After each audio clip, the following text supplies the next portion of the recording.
Dans une petite ville silencieuse de l'Allemagne de l'entre-deux-guerres, à Münsterberg. C'est une époque difficile, marquée par la pauvreté et l'instabilité. Au milieu de cette morosité, un homme incarne la stabilité et la bonté.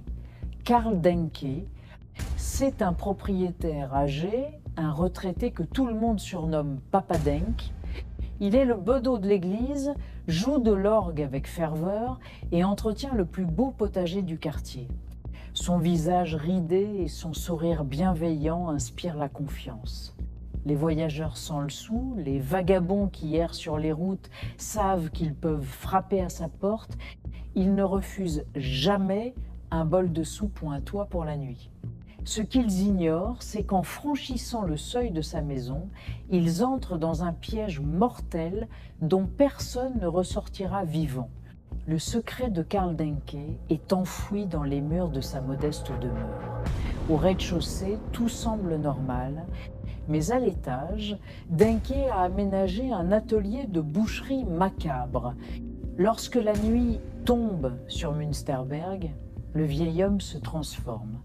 Il attend que ses hôtes s'endorment, puis il les frappe avec une brutalité inouïe. Mais Denk ne tue pas par haine ou par colère, il tue par nécessité. Son but n'est pas la mort, mais la matière. Pour lui, le corps humain n'est qu'une ressource, un gibier à transformer. Ce qui rend cette histoire inimaginable, c'est l'industrie que Denke a mise en place. Pendant des années, il a dépecé ses victimes avec une précision chirurgicale. Il faisait bouillir la graisse dans d'immenses marmites pour fabriquer du savon et de la graisse à briquet. Il séchait les peaux pour en faire des lanières de cuir solide qu'il vendait ensuite aux cordonniers et aux selliers du coin. Mais le pire restait à venir, la viande.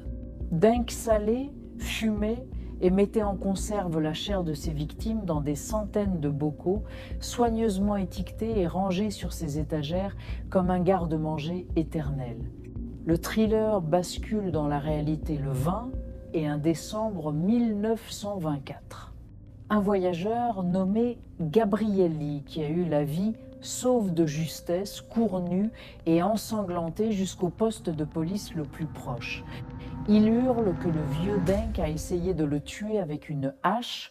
Les policiers incrédules se rendent chez ce saint homme.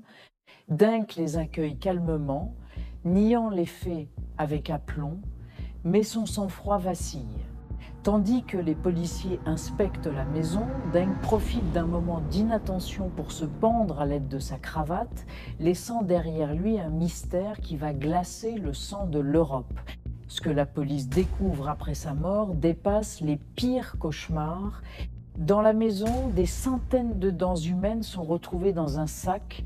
Des carnets de comptes méticuleux listent le rendement de chaque victime.